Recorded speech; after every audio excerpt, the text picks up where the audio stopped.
Aujourd'hui, nous avons des jeunes, dès qu'ils sont en relation,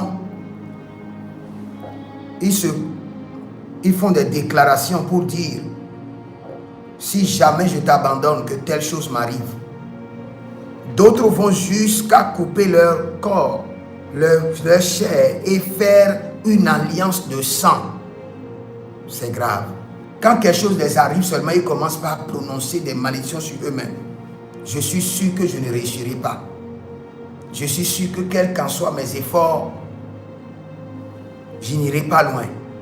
Je suis sûr que je ne vais pas me marier. Ma vie est déjà finie comme ça.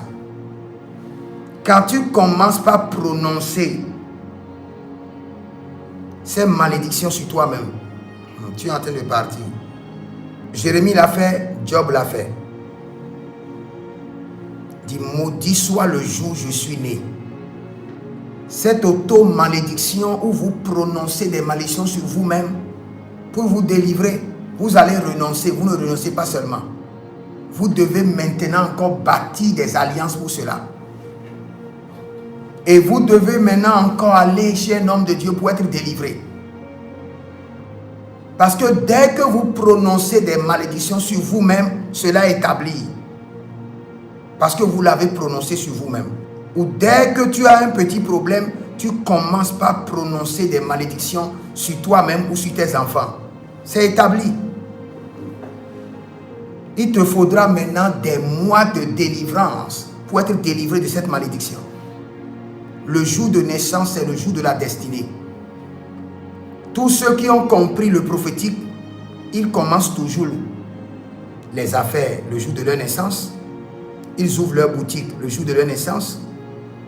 Et quand il y a un dossier à déposer, visa, c'est le jour de leur naissance.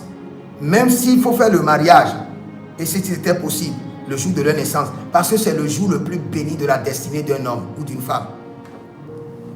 Maintenant, toi, tu élèves la voix et tu maudis le jour de ta naissance. Et il continue même. Il dit le jour là, tous ceux qui sont venus et qui ont demandé à ma mère quel est le sexe de l'enfant, qu'il soit maudit. Donc vous qui aimez demander le sexe de l'enfant, oh, on dit, ah, votre tante a accouché, votre soeur a accouché, votre belle-soeur a accouché, dit, oh, c'est un garçon ou c'est une fille. Jérémie dit, maudit soit celui qui a posé cette question. Là, c'est grave. Donc, quand quelqu'un accouche maintenant, on s'en fout avec le sexe de l'enfant. Gloire à Dieu, tu as accouché. C'est fini. Le reste, là, ne nous concerne pas.